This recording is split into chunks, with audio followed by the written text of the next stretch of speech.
यंदा मोर्शी शहरात गणेश भाविक भक्तांच्या वतीने 50 ठिकाणी सार्वजनिक गणेशोत्सव मंडळाच्या वतीने अनंत चतुर्दशीला श्री गणेशाची धूमधडाक्यात स्थापना केली होती। गणेशोत्सवाच्या काळात सार्वजनिक गणेशोत्सव मंडळाच्या वतीने उत्कृष्ट देखावे सादर करण्यात आले होते।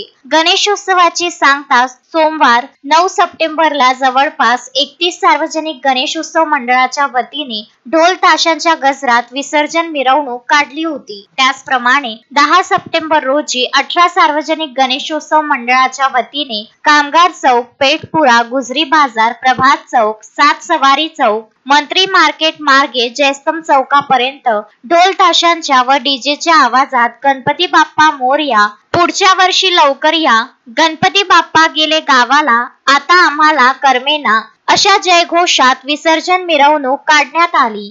गणपती बाप्पांचा विसर्जन मिरवणुकीचा सोहळा पाहण्याकरिता हजारो भाविक भक्त चौकात उभे होते। संपूर्ण परिसर भक्तिमय झाला होता। विसर्जन मिरवणुकीत सहभागी झालेल्या सार्वजनिक गणेशोत्सव मंडळाच्या वतीने मायवाडी येथे असलेल्या माळू नदीच्या पुलावर रात्री 10 ते 11 वाजताच्या सुमारास विसर्जन पार पडले। मात्र माळू नदीच्या पुलावर गणपती विसर्जनाकरिता प्रशासनातर्फे क्रेनची व्यवस्था करण्यात आली नव्हती। विसर्जन शांततेत पार पाडेपर्यंत उपविभागीय पोलीस अधिकारी संतोष खांडेकर व मोर्शी पोलीस प्रामुख्याने तैनात करण्यात आले होते। संजय गारपवार, विदर्भ न्यूज, मोर्शी।